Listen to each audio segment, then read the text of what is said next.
ស្បាយចងដៃណូភារុក្ខជាតិនានាលូតលាស់អង្គាក្រៀមមេឃថ្ងៃថ្មី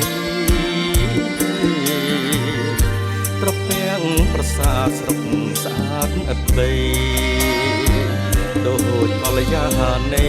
ពេញព្រំចារីនៃស្រីក្រមុំ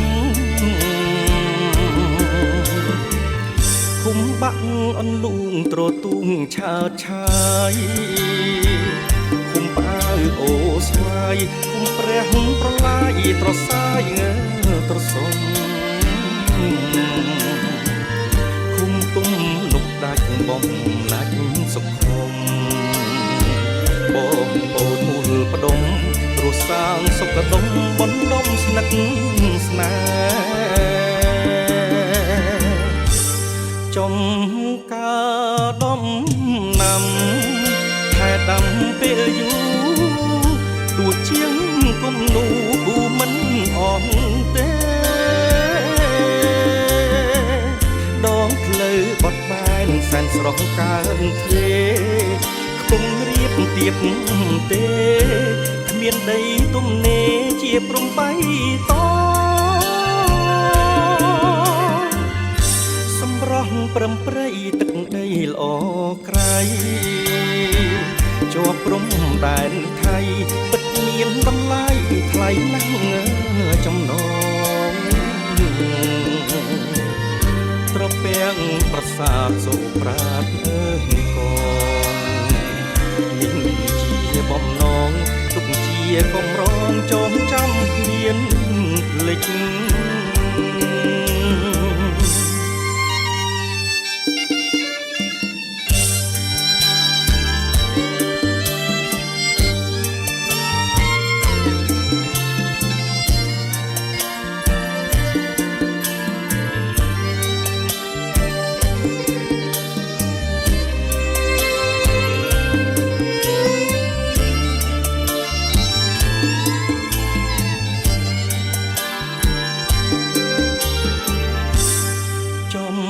ការដំ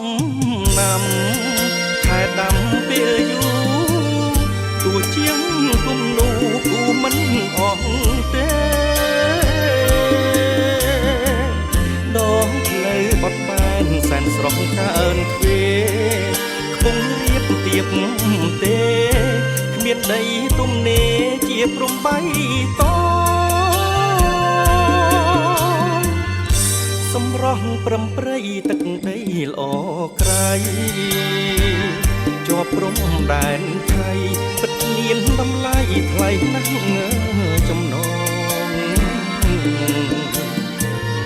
ត្រពាំងប្រាសាទសូប្រាតកូននេះជាបំណងទុកជាកំរងចងចាំគ្មានភ្លេច